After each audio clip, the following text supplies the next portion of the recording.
Hi guys, this is Dan. Welcome back to my channel. Today, let's do a very exciting video that I haven't done for such a long time. It is the new year and I think it is the good time to check all the books that I have bought. Yes, today's video is a little book haul of 2025. Now keep in mind that I didn't buy all of the books that you're gonna see in this video in just this month, which is like, we are only like halfway through January. They are all the books that I have bought since the last book haul video, which I did check and it was 8th of April last year. So they are all the books that I have bought in the last 9 months, and I know it is quite a lot, but bear in mind, I didn't buy them all in just January 2025. I am aware how long this list is gonna be, and so to talk about them more systematically, I think the easiest way to go through all of the books is to divide them into two main categories. The first one is from book subscription and their related special editions, and the second category is of course the standard novels. I will try to talk about what these books are about, of course, and share my thoughts if I have already finished them. But like I said, it is like a 9-month worth of book haul. This list is really long and I will just talk about them quite briefly. The first one I have is the Broken Binding Fantasy subscription. I joined this sub maybe in July last year. I honestly felt so lucky because I have been waiting for more or less half a year since I signed up the wait list. I really love their idea of choosing older fantasy series as their subscription picks, printing them in a brand new hardcover with a redesigned cover and stencil edge. The interior art is always on point, and the foil on the neck cover is also really beautiful. Their picks has been great, and let me show you why. The first one I have received from them is The Green Bones Saga by Fonda Lee. At first, when I looked at the initial design of these 3 books, I was a bit underwhelmed, to be honest. But after receiving these books, seeing them in person, and finishing the series as well, the cover and the edges make sense to me. In short, it is an Asian-inspired fantasy that mainly focuses on the cow family. In this world, Jade can give you superhuman abilities, and Jade itself is always seen as a very important asset. Throughout these 3 books, we will follow every single member from this family, how they're gonna come up different ways to win over their rival and make sure their own clan thrive. This trilogy is such an emotional roller coaster with exceptional character growth. It has become one of my favorite fantasy series of 2024. The next series I received from the Broken Binding is quite a heavy one because it is the Memory, Sorrow and Thorn series by Ted Williams, and I have 4 books in total, and they are very chunky and massive. It is a bit different because you can see already, the Broken Binding didn't pick up a trilogy as their subscription choice. The last 2 books here, To the Green Angel Tower, you can see them as 1 book, but the publisher has decided to split it into 2. So we have 4 books here. And to be honest, do you mind if I put them down because they are really heavy? Oh, fuck. I really love their ideas to display this legendary source on the stencil edge. If you have read this series, you will know which sort it is. I am only halfway through the series, meaning that I have just completed Stone of Farewell, and it was better than the first book. In short, it is like a very classic epic fantasy which centers the battle between the good and the evil. What surprised me is that in the first book, we solely follow the journey of our main character, Simon, who is a kitchen boy in a castle. But in the second book, the pacing obviously is so much faster and more intense. At the same time, there are so much more storylines coming from other side characters, which make the plot more engaging, which make the plot richer. So at first, my expectation is like this after finishing the first book. Now it is here. So I am so looking forward to complete this series by March. The last series I have received from the Broken Binding is not from their fantasy subscription, but their sci-fi one. I have the Remembrance of Earth's Past by T. Xin Liu. I haven't started this series yet and I am not sure will I get into it. On paper, it is something that I might enjoy because it is based on the Chinese Cultural Revolution, which is like not long ago, maybe 50 to 60 years ago. The only reason that makes me hesitate to start this series is only because of the genre, sci-fi. The Broken Binding picked up the 3 books by Anywhere as their last sci-fi choice. I was not the biggest fan of their first book, which is The Martian. I thought it was like really hardcore, so many like scientific explanation behind everything. I was a bit bored, to be honest. So my first time reading a sci-fi was not a very pleasant experience, and I have heard quite a lot of mixed reviews about the three-body problem and the dark forest. When people like it, they really enjoy it, but if they don't obviously. So here I am quite indecisive of whether to start this series or not. I might need your advice here. Is this series any good? If it is good, I will start it. If not, I might unhaul it. After the Broken Binding, I have another fantasy book subscription which I have already cancelled.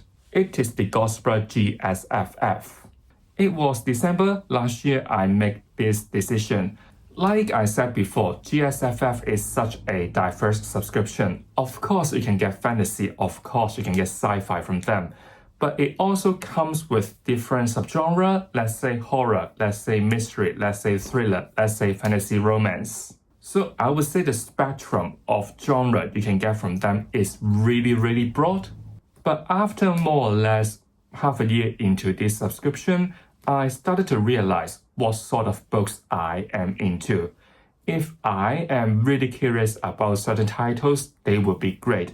If not, the reviews will be quite mixed. So in the end, I have decided to cancel my Gospel GSFF and I am not regretting it.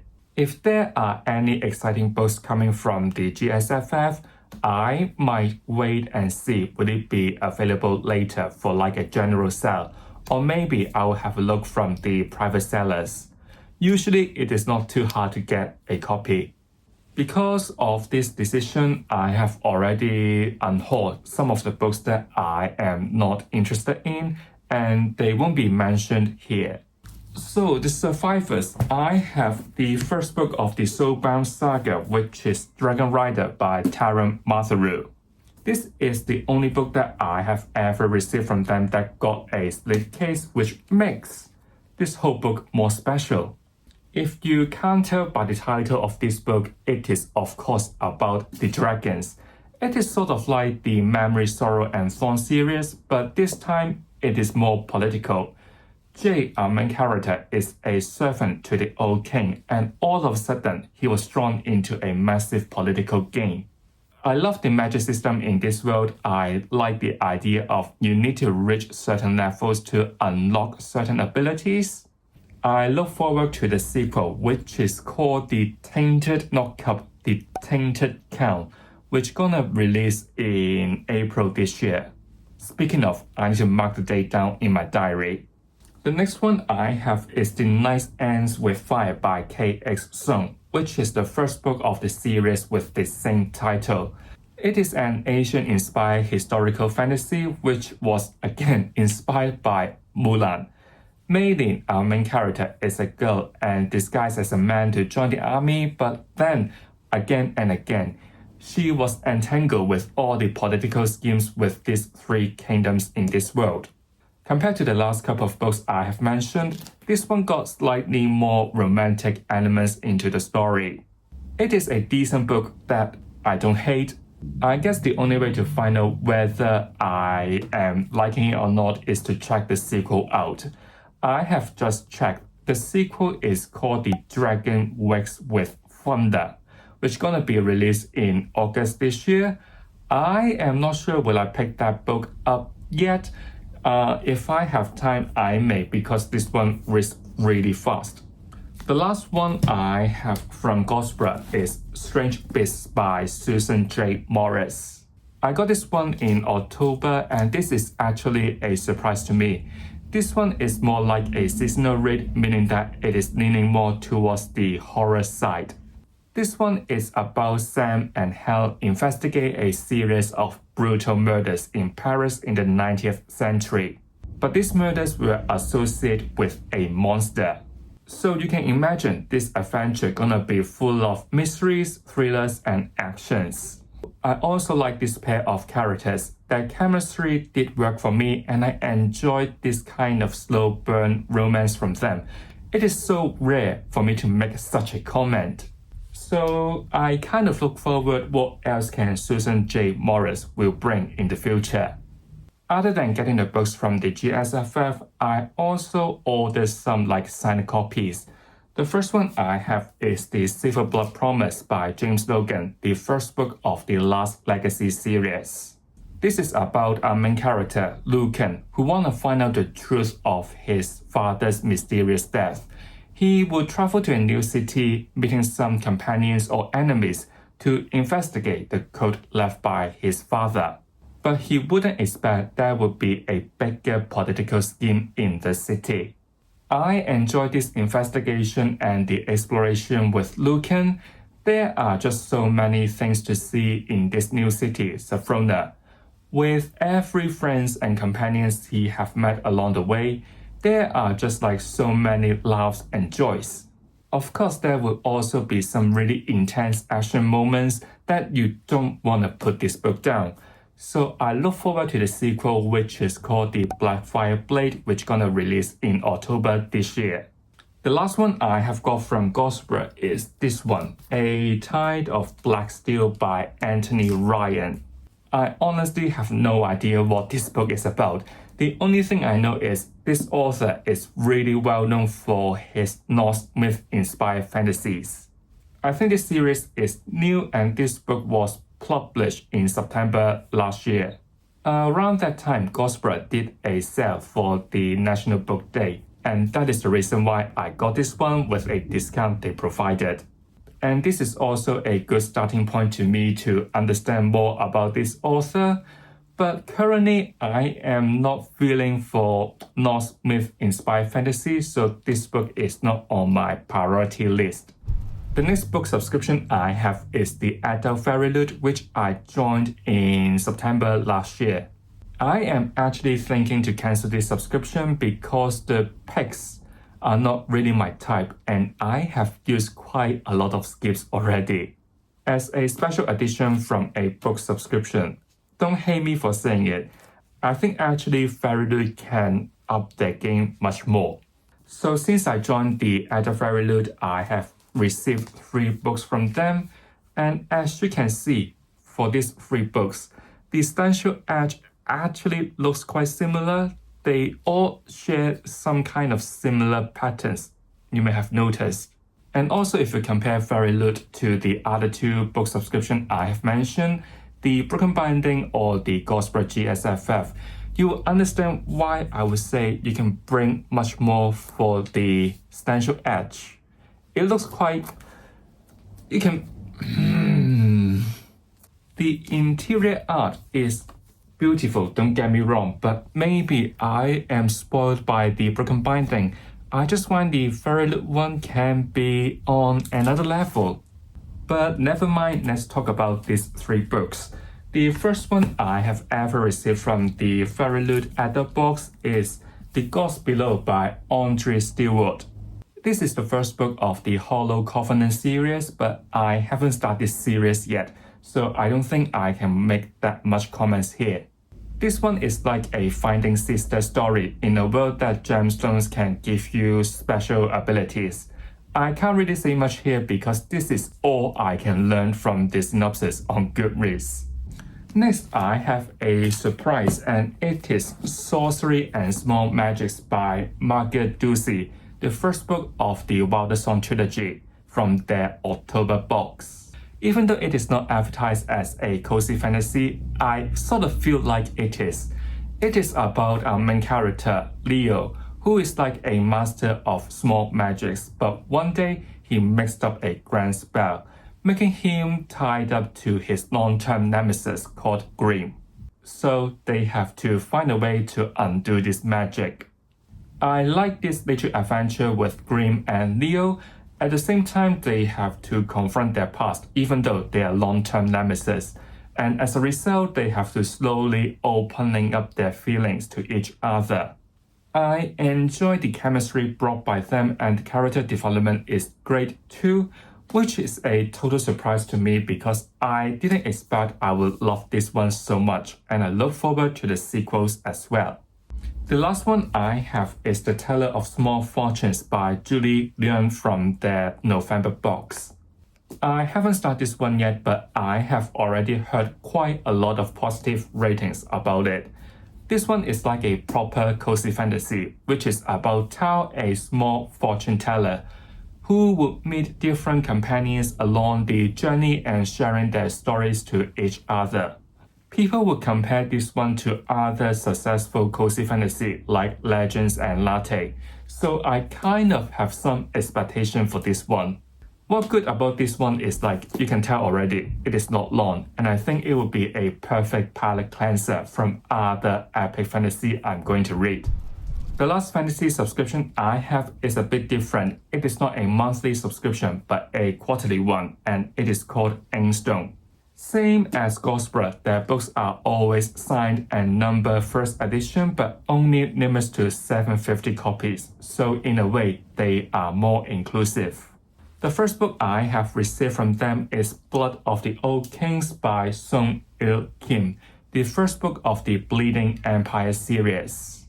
I have just finished this one, and as you can see, this is a translated work from Korean. There are 3 POVs in this story. The first one is about the revenge for a family. The second one is about an investigation of a mysterious death again. The last one is escaping a fate. They don't sound like they are connected to each other, but they are sort of related because of the oppression of the empire. I wouldn't say this one is like a very perfect fantasy book, but I would say it is still a solid start and still immersive. I would definitely check the sequels out in this series.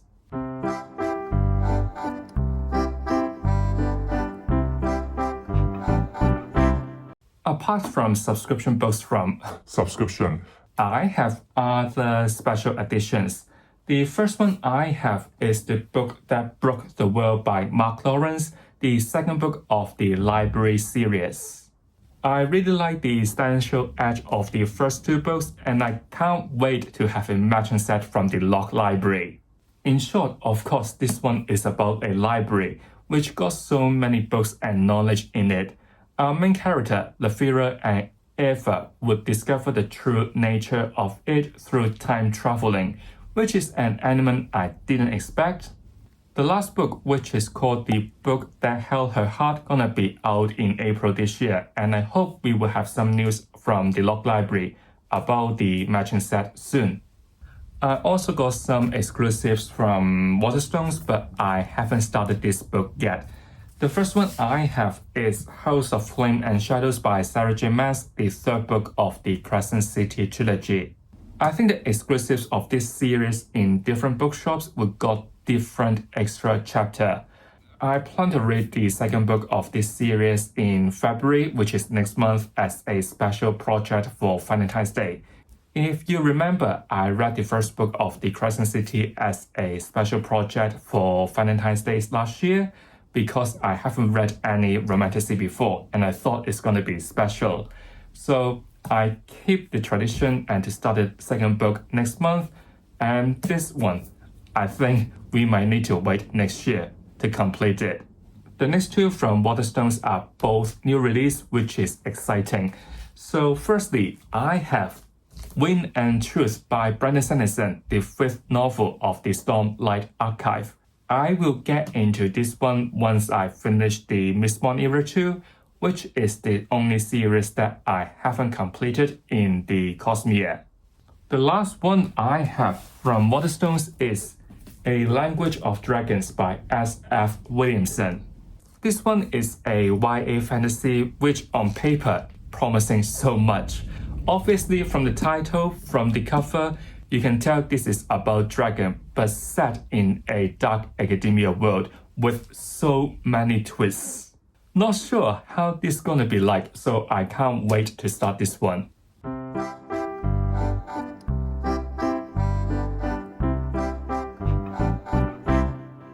So for the rest of the books I have here, they are not from any book subscription, so I may get them from shops or maybe from private sellers. To talk about them more easily, I guess I would divide them further into two categories. The ones that I've already completed and the ones are still on my physical TBR. There are only two books on my completed list. Firstly, I have this beast of War and Ruin by Ryan Cahill, the third novel of the Bound and the Broken series. As you can see, this one is really thick and really heavy, but I enjoyed this book so much. It was such an emotional journey. I love the character development and the plot is just so immersive. I can't wait to check the sequels out, the fourth novel of Empire and Dust later this year. The next book I have finished is Long Live Evil by Sarah Rees Brennan, the first book of the Time of Iron series. It is such a disappointment because I thought I'm going to like it based on the synopsis. Basically, it is like transporting to your favorite fantasy world, but turns out you are the villain of the story. In the end, I didn't enjoy it. There were just too many modern references in a very traditional fantasy world. So I might unhold this one, to be honest. I will just very quickly go through the rest of the books because I have already mentioned them in either my 2025 reading plan or my winter TBR. It would be better to start with my winter TBR. They are the books I hope I can finish them before spring arrives. So they are The Dance of Shadows by Robert Payne, then The Water Outlaws by S.L. Huang. The last one is The Bright Sword by Lev Grossman. I am more interested in this one and it is sort of on my priority list. I have heard a lot of positive reviews about it, and this one is like a King Arthur's myths retelling but set in a modern world, which is like such an interesting take. From my 2025 reading plan, I have the first three books of the Echo Saga by Philip C. Quintrell, which are still in the original wrapping because I think they look great like this on my shelf. Speaking of my shelf, I found they are quite empty, meaning I have actually bought quite a lot of books in 2024. And then I have Winter's Heart by Robert Jordan, the ninth book of the Wheel of Time series. And then the last set is Blood Swan Saga by John Gwynne. Other than the Blood Swan Saga here, the two series here, the Wheel of Time and the Echo Saga, are the one that I want to complete in 2025. Blood Swan Saga is the one that if I have take off majority of the books on my TBR, I would definitely get into this series. Again, I have heard a lot of good ratings about this series. This is also the latest installment from John Gwynne, which is a new author to me. So I think it will be a good starting point to understand this author, basically. By the way, I was so lucky to get this signed copy from Waterstones, but half price. Good start of the year. I got the first two books from a private seller in an affordable price, and honestly, these two books were so hard to find earlier last year. They were like selling for a crazy amount of money. But luckily, the publisher reprinted them, and that's why I have the first two books here. The rest of the books is like when I see a good deal from private sellers, I just can't resist the temptation to buy them. The most important one here is Empire of the Vampire and Empire of the Damned by J. Christoph. This is a special edition from Gosper, by the way, and this one is the standard one. I know the last book of this series will be out in 2025 and again, it is a very popular series. At some point, I do want to get into this series and I would definitely get the hardcover of the third book. So I was thinking, where can I get like a matching set? And it was so hard to get the hardcover for the first two books, especially the first one. It is so hard to find. So when I see a private seller selling this one with a very affordable price, I lost control. But of course, this one is like with some minor defects, so the price is much lower. The last two I have is Season of Kings by A.J. Rager and The Thousand Names by Django Wexler. I'm not sure is it how you pronounce the name of this author, so apologies here. Again, they are like good deals I have seen or maybe a used copy. But I just don't have any plan to finish them currently. It is not urgent, so I think it would be better for me to take off other really popular series first before jumping into these two. So here are all the books I have bought in the last 9 months. Honestly, it is quite a lot and I don't think it is a good idea for me to try to lift them all up, but I hope you did enjoy it. So if you've enjoyed this video, don't forget to give it a like, subscribe to my channel Dentistry so you won't miss anything from me. I'll see you all real soon. Goodbye.